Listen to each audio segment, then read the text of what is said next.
नमस्कार विद्यार्थी मित्रांनो, स्वागत आहे सर्वांचं आपल्या YouTube चॅनलवर. मित्रांनो, आजच्या या व्हिडिओमध्ये केंद्र प्रमुख भरती 2025 यामध्ये परीक्षेमध्ये वारंवार विचारले जाणारे आतापर्यंत जे काही प्रश्न परीक्षेमध्ये विचारण्यात आले होते, ते प्रश्न अत्यंत महत्त्वपूर्ण असे 50 प्रश्न आपण आजच्या या व्हिडिओमध्ये घेणार आहोत. बघा, 3 आणि 4 फेब्रुवारी रोजी होणाऱ्या परीक्षेकरता हा व्हिडिओ खूप महत्त्वपूर्ण असणार आहे. त्यामुळे सर्वांनी हा व्हिडिओ अगदी शेवटपर्यंत बघायचा आहे आणि पहिल्यांदा जर व्हिडिओ बघत असाल तर सर्वांनी चॅनलला सबस्क्राईब करायचं आहे. चला तर मग व्हिडिओला सुरुवात करूया. या ठिकाणी पहिला प्रश्न बघा, केंद्र प्रमुखाचे मुख्य कार्य कोणते? बघा, केंद्र प्रमुख पदाचे मुख्य कार्य कोणते असते असा प्रश्न या ठिकाणी आपल्याला विचारण्यात आलेला आहे. ओके, ऑप्शन बघा या ठिकाणी: अध्यापन, शालेय प्रशासन व निरीक्षण, पाठ्यपुस्तक लेखन की परीक्षा तपासणी. तर केंद्र प्रमुखाचे जे मुख्य कार्य असतं त्यामध्ये काय येतं, तर शालेय प्रशासन व निरीक्षण. ऑप्शन नंबर बी या प्रश्नाचं योग्य असं उत्तर आहे. ओके, केंद्र प्रमुखाचे हे मुख्य कार्य आहे. इतर कार्य देखील येतात, मात्र त्यामध्ये मुख्य म्हटलं तर शालेय प्रशासन आणि निरीक्षण हे असणार आहे. यानंतर पुढचा प्रश्न बघा, आरटीई कायदा कोणत्या वर्षी लागू झाला? बघा, या ठिकाणी केंद्र प्रमुख परीक्षेमध्ये आपल्याला जे काही शैक्षणिक कायदे आहेत त्या कायद्यावरती प्रश्न देखील 100% आपल्याला परीक्षेमध्ये बघायला मिळत असतो. ओके, बघा कधी झाला, 2005, 2007, 2009 की 2012. आरटीई जो कायदा आहे हा कधीचा आहे, तर हा 2009चा आहे. ऑप्शन नंबर सी या प्रश्नाचं योग्य असं उत्तर असणार आहे. ओके, यानंतर पुढचा प्रश्न घेऊया. पुढील प्रश्न बघा, राष्ट्रीय शिक्षण धोरण एनईपी नवीन कोणत्या वर्षी जाहीर करण्यात आले? ओके, एनईपी, आता एनईपी जे आहे, ओके, नॅशनल एज्युकेशन पॉलिसी नवीन कोणतीची आहे, तर 2020 ची आहे. ओके, नवीन कधीची आहे, 2020 चा आहे, हे आपल्याला माहिती आहे. त्याच्यामुळे ऑप्शन नंबर विद्यार्थी मित्र या ठिकाणी सी 2020. ओके, राष्ट्रीय शैक्षणिक धोरण नवीन वाला कोणता आहे, 2020 नुसार जारी करण्यात आलेलं आहे. यानंतर पुढचा प्रश्न बघा, सातत्यपूर्ण मूल्यमापनाचा उद्देश काय? ओके, सातत्यपूर्ण मूल्यमापन जे आहे त्याचा उद्देश काय आहे? नापास करणे, सर्वांगीण विकास, फक्त गुण देणे की तुलना करणे. आता सातत्यपूर्ण मूल्यमापनाचा अर्थ काय आहे? सर्वांगीण विकास. ऑप्शन नंबर बी या प्रश्नाचं योग्य असं उत्तर आहे. यानंतर पुढील प्रश्न बघा, शालेय नोंदीचा उपयोग कशासाठी होतो? बघा, ज्या शालेय नोंदी असतात त्याचा उपयोग कशासाठी होत असतो बरं? शाळा बंद करण्यासाठी, प्रशासन व नियोजनासाठी, फक्त तपासणीसाठी की शिक्षक बदलीसाठी? तर शालेय नोंदीचा उपयोग जो असतो हा प्रशासन आणि नियोजनासाठी होत असतो. ऑप्शन नंबर बी या प्रश्नाचं योग्य असं उत्तर असणार आहे. यानंतर पुढील प्रश्न बघा, बालकाचा सर्वांगीण विकास कोणत्या वयात वेगवान असतो? बघा, बालकाच्या सर्वांगीण विकासाचा जो वय आहे कोणता आहे ज्यामध्ये सर्वात वेगवान विकास होत असतो? ओके, ऑप्शन बघा: 0 ते 6 वर्ष, 6 ते 12 वर्ष, 12 ते 18 वर्ष की 18 वर्षाच्या नंतर. तर विद्यार्थी मित्र, सर्वांगीण विकासाचं योग्य वय म्हटलं तर त्या 0 ते 6 वर्ष. ऑप्शन नंबर 1 या प्रश्नाचं योग्य असं उत्तर आहे. विद्यार्थी मित्र, व्हिडिओ आवडत असल्यास प्रश्नावरचा सर्वांनी व्हिडिओ लाईक करायचा आहे. बुद्धिमत्ता मोजण्यासाठी काय वापरले जाते? ओके, बुद्धिमत्ता मोजण्यासाठी काय वापरले जाते? EQ, IQ, AQ की SQ? ओके, बुद्धिमत्ता यालाच काय म्हणतात? इंटेलिजन्स. काय म्हणतात? इंटेलिजन्स. ओके, मग काय वापरलं जातं या ठिकाणी? IQ. ओके, ऑप्शन नंबर बी IQ हे या प्रश्नाचं योग्य असं उत्तर आहे. यानंतर पुढचा प्रश्न बघा, प्रेरणा म्हणजे काय? ओके, प्रेरणा, प्रेरणा कशाला म्हणता येईल? बाह्य दबाव, अंतर्गत शक्ती की शिक्षा? विद्यार्थी मित्र, जी अंतर्गत शक्ती असते हिलाच काय म्हणतात? हिलाच प्रेरणा असे म्हणतात. त्यामुळे ऑप्शन नंबर बी प्रेरणा म्हणजे काय, तर अंतर्गत शक्ती हे या प्रश्नाचं योग्य असं उत्तर असणार आहे. बघा विद्यार्थी मित्र, केंद्र प्रमुख परीक्षेकरता अत्यंत महत्त्वपूर्ण प्रश्न जे की यापूर्वी परीक्षेमध्ये विचारले झाले होते असे निवडक वस्तुनिष्ठ प्रश्न आपण या ठिकाणी घेत आहोत. नक्कीच तुम्हाला या व्हिडिओचा फायदा होणार आहे. त्यामुळे सर्वांनी व्हिडिओला लाईक करायचं आणि चॅनलला सबस्क्राईब देखील करायचं आहे. यानंतर पुढचा प्रश्न बघा, शिक्षणाचा केंद्रबिंदू कोण? शिक्षणाचा केंद्रबिंदू कोण असला पाहिजे? शिक्षक, समाज, विद्यार्थी की शासन? ओके, तर शिक्षकाचा जो आहे शिक्षणाचा केंद्रबिंदू कोण असतो? तर विद्यार्थी हा शिक्षणाचा केंद्रबिंदू असतो. ऑप्शन नंबर सी या प्रश्नाचं योग्य असं उत्तर आहे. यानंतर पुढील प्रश्न बघा, शिक्षकांची मुख्य भूमिका कोणती असते? बघा, शिक्षकांची मुख्य भूमिका कोणती असते? नियंत्रण, मार्गदर्शन, शिक्षा की तपासणी? तर विद्यार्थी मित्र, शिक्षकाची मुख्य भूमिका म्हटलं तर ती असते मार्गदर्शन. काय असणार आहे?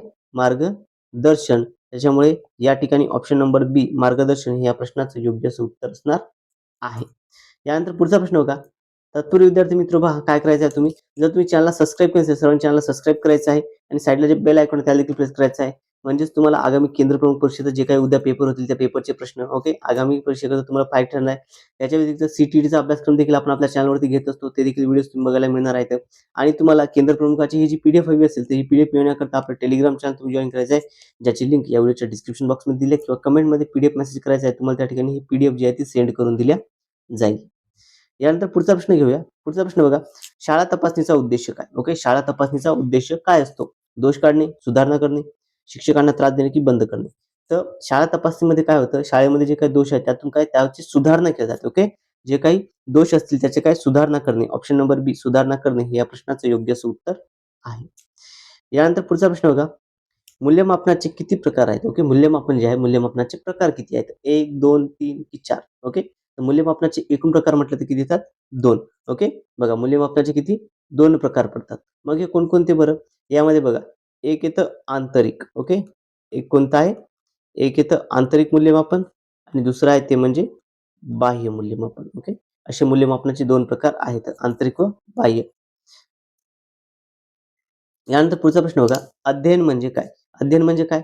वर्तनातील बदल, खेळ, वाचन की स्मरण? तर विद्यार्थी मित्र, वर्तनातील बदल जे असतो यालाच काय म्हणतात?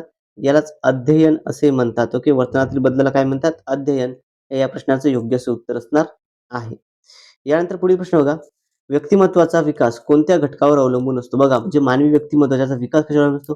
फक्त वंश, फक्त पर्यावरण, वंश व पर्यावरण की शिक्षण नाही.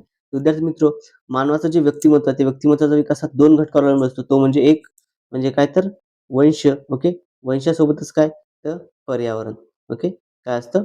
पर्यावरण देखील त्यामध्ये आहे. ओके, मग कोणत्या घटकावर अवलंबून असतो असा प्रश्न आहे त्या ठिकाणी. तर आपल्याला माहिती आहे वंश आणि पर्यावरण. ऑप्शन नंबर सी या प्रश्नाचं योग्य उत्तर असणार आहे. यानंतर पुढचा प्रश्न घेऊया. पुढील प्रश्न बघा.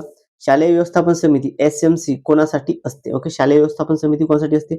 शिक्षक, विद्यार्थी, पालक व समाज की शासन? तर शालेय व्यवस्थापन समिती कशासाठी असते? ही पालक आणि समाजाकरता असते. ऑप्शन नंबर सी या प्रश्नाचं योग्य असं उत्तर असणार आहे पालक व समाज. ओके, यामध्येच एक काय असतो? एक पालक काय असतो या ठिकाणी? शालेय व्यवस्थापन समितीचा अध्यक्ष देखील त्या ठिकाणी असतो. यानंतर पुढील प्रश्न बघा. एन-ई-पी 2020 मध्ये शालेय शिक्षण रचना कशी आहे? ओके, एन-ई-पी 2020 मध्ये शालेय शिक्षण रचना कशी आहे? बघा, 10+2, 5+3+3+4, 8+4 की 6+6? तर विद्यार्थी मित्र, या ठिकाणी एन-ई-पी 2000 मध्ये शालेय रचना जी आहे ही कशी असणार आहे? 5+3+3+4. ऑप्शन नंबर बी या प्रश्नाचं योग्य असं उत्तर आहे. अत्यंत महत्त्वपूर्ण म्हणजे विद्यार्थी मित्र, N-E-P okay, national education policy म्हणजे राष्ट्रीय शिक्षण धोरणावरती आपण एक व्हिडिओ, स्पेशल व्हिडिओ आपल्या YouTube चॅनलवर अपलोड केलेला आहे. त्या ठिकाणी चॅनलवर जाऊन तुम्ही तो व्हिडिओ देखील बघायचा आहे. त्याच्यामध्ये आपण जवळपास 50 प्रश्न घेतलेले आहेत. नक्कीच तुम्हाला त्या व्हिडिओचा फायदा देखील त्या ठिकाणी होईल विद्यार्थी मित्र. यानंतर पुढचा प्रश्न बघा. शालेय शिस्त राखण्याची जबाबदारी कोणाची असते? ओके, जी शालेय शिस्त आहे, ही शालेय शिस्त राखण्याची जबाबदारी कोणाची असते? विद्यार्थी, शिक्षक, मुख्याध्यापक की केंद्र प्रमुख? तर शालेय शिस्त राखण्याची जबाबदारी कोणाची असते बरं? तर ती त्या ठिकाणी असते विद्यार्थी मित्र कोणाची? तर ती असते केंद्र प्रमुखाची. ओके, शालेय शिस्त राखण्याची जबाबदारी कोणाची असते? केंद्र प्रमुख. ऑप्शन नंबर डी या प्रश्नाचं योग्य असं उत्तर आहे. यानंतर पुढचा प्रश्न बघा. पुढील प्रश्न आहे, शैक्षणिक नेतृत्व म्हणजे काय? शैक्षणिक नेतृत्व म्हणजे काय? आदेश देणे, मार्गदर्शन करणे, मार्गदर्शन व प्रेरणा, शिक्षा की नियंत्रण? शैक्षणिक नेतृत्व म्हणजे काय? तर मार्गदर्शन व प्रेरणा. ऑप्शन नंबर बी या प्रश्नाचं योग्य असं उत्तर आहे. त्यानंतर पुढचा प्रश्न बघा. मूल्यमापनात अभिप्राय का महत्वाचा आहे? ओके, मूल्यमापनात अभिप्राय का महत्वाचा आहे? भीतीसाठी, सुधारण्यासाठी, गुण वाढवण्यासाठी की शिक्षा देण्यासाठी? अभिप्राय का महत्वाचा असतो? तर अभिप्राय जो असतो हा कशासाठी महत्वाचा आहे? सुधारण्यासाठी. ऑप्शन नंबर बी सुधारण्यासाठी हे या प्रश्नाचं योग्य असं उत्तर आहे. यानंतर पुढील प्रश्न बघूया. शालेय वातावरण कसे असावे? ओके, शालेय वातावरण कसे असावे? कसे असायला पाहिजे शालेय वातावरण? तणावपूर्वक, भीतीदायक की आनंददायी? तर शालेय वातावरण हे नेहमी आनंददायी असायला हवं. ऑप्शन नंबर सी या प्रश्नाचं योग्य असं उत्तर आहे. यानंतर पुढचा प्रश्न घेऊया. बघा, अध्यापन पद्धतीचा उद्देश काय? ओके, जी अध्यापन पद्धती आहे तिचा उद्देश काय असा प्रश्न या ठिकाणी विचारलेला आहे. वेळ घालवणे, प्रभावी शिक्षण, फक्त अभ्यासक्रम पूर्ण करणे की परीक्षा? तर अध्यापन पद्धतीचा उद्देश काय असतो? प्रभावी शिक्षण. ओके, काय असतो? प्रभावी शिक्षण. ऑप्शन नंबर बी या प्रश्नाचं योग्य असं उत्तर आहे. यानंतर पुढील प्रश्न बघा. शिक्षक सेवा नियम कोण ठरवतं? ओके, शिक्षक सेवा नियम कोण ठरवत असतो? शाळा, समाज, शासन की पालक? तर शिक्षण सेवा नियम जे आहे हे कोण ठरवतं? हे शासन ठरवत असतं. ऑप्शन नंबर सी शासन हे या प्रश्नाचं योग्य असं उत्तर आहे. यानंतर पुढचा प्रश्न बघा. बालकेंद्रित शिक्षण म्हणजे काय? ओके, बालकेंद्रित शिक्षण म्हणजे काय? शिक्षक केंद्रित, पुस्तक केंद्रित, विद्यार्थी केंद्रित की परीक्षा केंद्रित? बालकेंद्रित शिक्षण कशाला म्हणता येईल? तर यामध्ये जे शिक्षण असतं विद्यार्थी केंद्रित असतं. ओके, कसं असतं? विद्यार्थी केंद्रित असतं.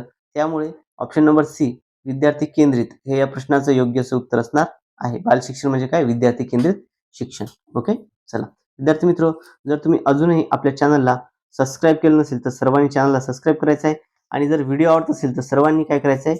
व्हिडिओला एक वेळ लाईक करायचं आहे. ओके, सर्वांनी व्हिडिओला लाईक देखील करायचं आहे. यानंतर पुढचा प्रश्न बघा. शाळेचा वार्षिक अहवाल कोण तयार करते? ओके, शाळेचा जो वार्षिक अहवाल असतो हा वार्षिक अहवाल कोण तयार करतो बरं? ओके, शिक्षक, मुख्याध्यापक, केंद्र प्रमुख की विद्यार्थी? तर शाळेचा वार्षिक अहवाल तयार करण्याची जबाबदारी असते केंद्र प्रमुखाची. ऑप्शन नंबर सी, केंद्र प्रमुख हे या प्रश्नाचं योग्य उत्तर आहे. त्यानंतर पुढचा प्रश्न बघा, शिक्षणाचा अंतिम उद्देश काय? ओके, शिक्षणाचा अंतिम उद्देश काय असणार आहे? सर्वांगीण विकास. ओके, सर्वांगीण विकास हा काय? हा शिक्षणाचा अंतिम उद्देश आहे. ओके, शिक्षणाचा अंतिम उद्देश, सर्वांगीण विकास हा शिक्षणाचा अंतिम उद्देश आहे. यानंतर पुढचा प्रश्न बघा, समायोजन म्हणजे काय? ओके, समायोजन म्हणजे काय? कशाला समायोजन म्हणता येईल? भांडण, जुळून घेणे, विरोध की भीती?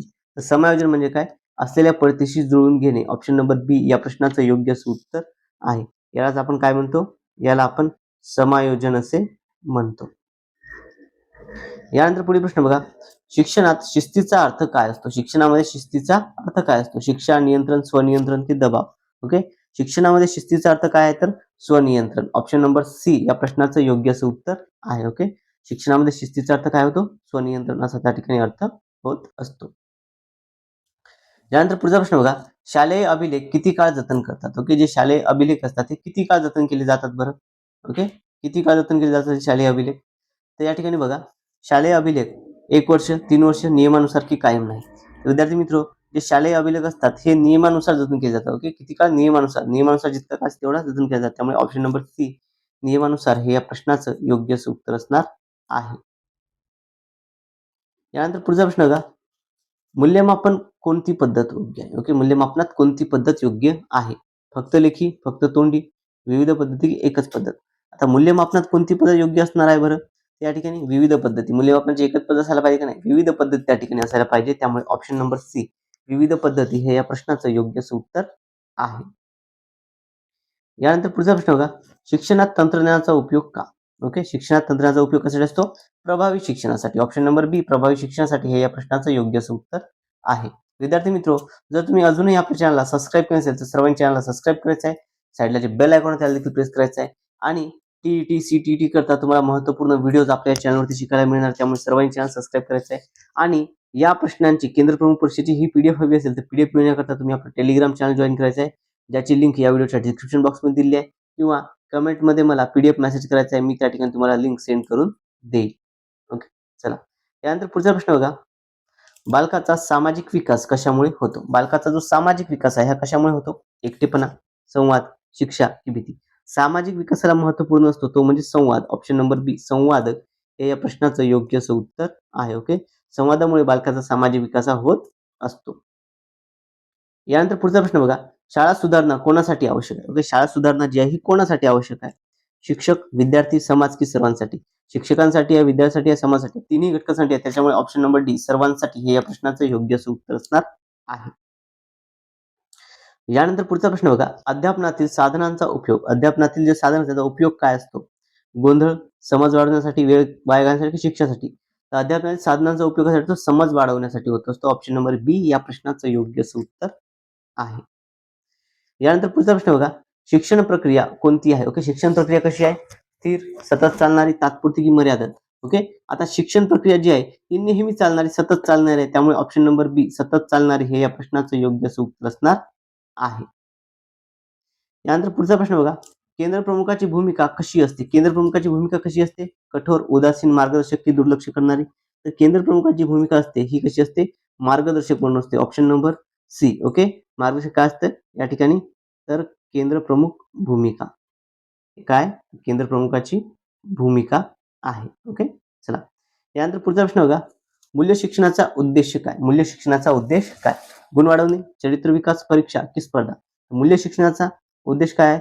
या ठिकाणी चरित्र विकास. मूल्य शिक्षणाचा उद्देश काय असतो? चरित्र विकास. ऑप्शन नंबर बी या प्रश्नाचं योग्य उत्तर आहे. यानंतर पुढील प्रश्न बघा, शिक्षण व्यवस्थेत पालकांची भूमिका काय असते? शिक्षण व्यवस्थेमध्ये पालकांची भूमिका काय? दुर्लक्ष, सहकार्य, विरोध की नियंत्रण? शिक्षण व्यवस्थेमध्ये पालकाची भूमिका म्हटलं विद्यार्थी मित्र तर ती कशी असायला पाहिजे? सहकार्याची असली पाहिजे. ओके, शिक्षण व्यवस्थेमध्ये पालकाची भूमिका कशी असते? तर ती सहकार्याची भूमिका त्या ठिकाणी असते. ओके, त्याच्यामुळे ऑप्शन नंबर बी, सहकार्य हे या प्रश्नाचं योग्य उत्तर आहे. यानंतर पुढचा प्रश्न बघा, शाळा व समाज यांचा संबंध कसा असावा? शाळा आणि समाजाचा संबंध कसा असावा? तुटलेला, विरोधी, समन्वयपूर्ण की दुर्लक्षपणे? तर समन्वयपूर्ण असावा. ओके, कसा असावा? समन्वयपूर्ण त्या ठिकाणी शाळा आणि समाजाचा संबंध हा असायला हवा. ऑप्शन नंबर सी या प्रश्नाचं योग्य उत्तर आहे. यानंतर पुढचा प्रश्न बघा. बालकाचा भावनिक विकास कशाने होतो? ओके, भावनिक विकास काय कशाने होत असतो? प्रेम, सुरक्षा, भीती, शिक्षा की दबाव? बघा, भावनिक विकास म्हटलेला आहे, त्याच्यामध्ये प्रेम पण आलं आणि सुरक्षा पण आली. त्याच्यामुळे ऑप्शन नंबर 1 प्रेम व सुरक्षा. ओके, काय असणार आहे? भावनिक विकासामध्ये प्रेम आली आणि सुरक्षा या दोन्ही घटकामुळे बालकांचा काय होतो? भावनिक विकास हा होत असतो. यानंतर पुढचा प्रश्न बघा. शिक्षणात समान संधी म्हणजे काय? ओके, शिक्षणामध्ये समान संधी म्हणजे काय? सर्वांना एकसारखी गुण, सर्वांना शिक्षणाचा हक्क, फक्त हुशारांना की शहरातील विद्यार्थ्यांना? शिक्षकात समान संधी म्हणजे काय? सर्वांना शिक्षणाचा हक्क, हे याचं योग्य उत्तर असणार आहे. यानंतर पुढचा प्रश्न बघा. शालेय नेतृत्वात प्रमुख वैशिष्ट्य काय? ओके, शालेय नेतृत्वाचे प्रमुख वैशिष्ट्य काय असणार आहे या ठिकाणी? अधिकार, संवाद, भीती की शिक्षा? ओके, नेतृत्वामध्ये काय सगळ्यात महत्त्वपूर्ण घटक येतो? तो म्हणजे संवाद. काय आहे? संवाद. त्याच्यामुळे ऑप्शन नंबर बी या प्रश्नाचं योग्य उत्तर आहे. यानंतर पुढचा प्रश्न बघा. केंद्र प्रमुखाची जबाबदारी कोणती असते? ओके, हा प्रश्न रिपीट झालेला आहे कारण की हा प्रश्न वारंवार रिपीट होत असतो. केंद्र प्रमुखाची जबाबदारी कोणती असते? आपण सुरुवातीलाच पाहिली. काय असतो केंद्र प्रमुख जबाबदारी? तर निरीक्षण म्हणून असतो, मार्गदर्शन म्हणून असतो, समन्वय असतो, म्हणजे वरीलपैकी सर्व, हे या प्रश्नाचं योग्य उत्तर आहे. यानंतर पुढचा प्रश्न. शिक्षण म्हणजे काय? माहिती देणे, वर्तन बदल, गुण देणे की परीक्षा? तर शिक्षण म्हणजे काय? शिक्षण कशाला म्हणता येईल? तर वर्तन बदलाला शिक्षण म्हणता येईल. ऑप्शन नंबर बी या प्रश्नाचं योग्य उत्तर आहे. शिक्षण म्हणजे काय? तर वर्तन बदल होय. यानंतर पुढचा प्रश्न बघा. अध्ययन प्रक्रिया कशी होते? ओके, अध्ययन प्रक्रिया जी कशी होते? जन्मानंतर, आयुष्यभर, शाळेतच की कॉलेजपर्यंत? तर अध्ययन प्रक्रिया जी असते कशी असते? ही आयुष्यभर चालणारी आहे. ओके, अध्ययन ही प्रक्रिया काय? ही एकंदरीत म्हटलं तर निरंतर चालणारी प्रक्रिया. ओके, ही काय? निरंतर चालणारी प्रक्रिया. यानंतर पुढचा प्रश्न बघा. शाळेची गुणवत्ता कोणावर अवलंबून असते? शाळेची जी गुणवत्ता आहे ती कोणावर अवलंबून असते? इमारत, शिक्षक व प्रशासन, फक्त विद्यार्थी की फक्त शासन? तर शाळेची गुणवत्ता ही शिक्षक आणि प्रशासनावर अवलंबून असते. ऑप्शन नंबर बी शिक्षक व प्रशासन हे या प्रश्नाचं योग्य उत्तर आहे. यानंतर पुढचा प्रश्न बघा. शिक्षणात नवोपक्रम का आवश्यक असतो? शिक्षणामध्ये नवोपक्रम का आवश्यक आहे? बदलासाठी, प्रभावी शिक्षणासाठी, स्पर्धेसाठी की सर्व कारणांसाठी? तर बघा, नवोपक्रम जो असतो हा बदलासाठी आवश्यक आहे, प्रभावी शिक्षणासाठी आवश्यक आहे आणि स्पर्धेसाठी देखील आवश्यक, म्हणजे तीनही घटकासाठी आहे. त्यामुळे सर्व कारणांसाठी ऑप्शन नंबर 4 हे या प्रश्नाचं योग्य उत्तर असणार आहे. यानंतर पुढचा प्रश्न बघा. शालेय यश मोजले जाते. ओके, शालेय यश मोजले जाते गुणांनी, निकालाने, सर्वांगीण विकासाने की उपस्थितीने? आता शालेय यश जे आहे हे सर्वांगीण विकासाने मोजले जाते. ऑप्शन नंबर सी या प्रश्नाचं योग्य उत्तर असणार आहे. यानंतर पुढचा प्रश्न बघा. बालकाचे हक्क कोणत्या कायद्यात देण्यात आलेले आहेत? ओके, बालकाचे जे हक्क आहे कोणत्या कायद्यात आहेत? आरटीई, आयपीसी, आरटीआय की आयटी ऍक्ट? ओके, तर बघा, right to education option number A. Okay, काय म्हटलं या ठिकाणी? Right to education, RTE. Okay, option number 1 यामध्ये काय बालकाचे हक्क जे आहे देण्यात आलेले आहेत. यानंतर पुढचा प्रश्न बघा. शिक्षक प्रशिक्षणाचा उद्देश काय असतो? शिक्षक प्रशिक्षणाचा उद्देश काय असतो? तर कौशल्य विकास हा शिक्षक प्रशिक्षणाचा उद्देश असतो. यानंतर पुढचा प्रश्न बघा. केंद्र प्रमुखासाठी सर्वात महत्वाचा गुण कोणता आहे? ओके, केंद्र प्रमुखासाठी सर्वात महत्वाचा गुण कोणता आहे? कठोरपणा, नेतृत्व, भीती की उदासीनता? केंद्र प्रमुखासाठी सर्वात महत्वाचा गुण म्हटलं तर तो आहे विद्यार्थी मित्र नेतृत्व गुण. ऑप्शन नंबर बी नेतृत्व हे या प्रश्नाचं योग्य उत्तर आहे. बघा विद्यार्थी मित्र, अशा पद्धतीने आपण केंद्र प्रमुख परीक्षेकरता जे महत्वपूर्ण 50 प्रश्न होते ते या ठिकाणी बघितलेले आहेत. ओके, चला विद्यार्थी मित्र, जर तुम्ही अजूनही आपल्या चॅनलला सबस्क्राईब केले असेल तर सर्वांनी चॅनलला सबस्क्राईब करायचं आहे. साईडला जे बेल आयकॉन याला देखील प्रेस करायचं आहे. आणि जर तुम्हाला याची पीडीएफ हवी असेल तर पीडीएफ मिळवण्याकरता तुम्ही आपलं टेलिग्राम चॅनल जॉईन करायचं आहे किंवा कमेंटमध्ये मला पीडीएफ मेसेज करायचा आहे. तुम्हाला त्या ठिकाणी लिंक सेंड करून दिल्या जाईल. ओके मित्रांनो, आजच्या या व्हिडिओमध्ये एवढंच. भेटूयात पुढच्या व्हिडिओमध्ये. Thank you so much.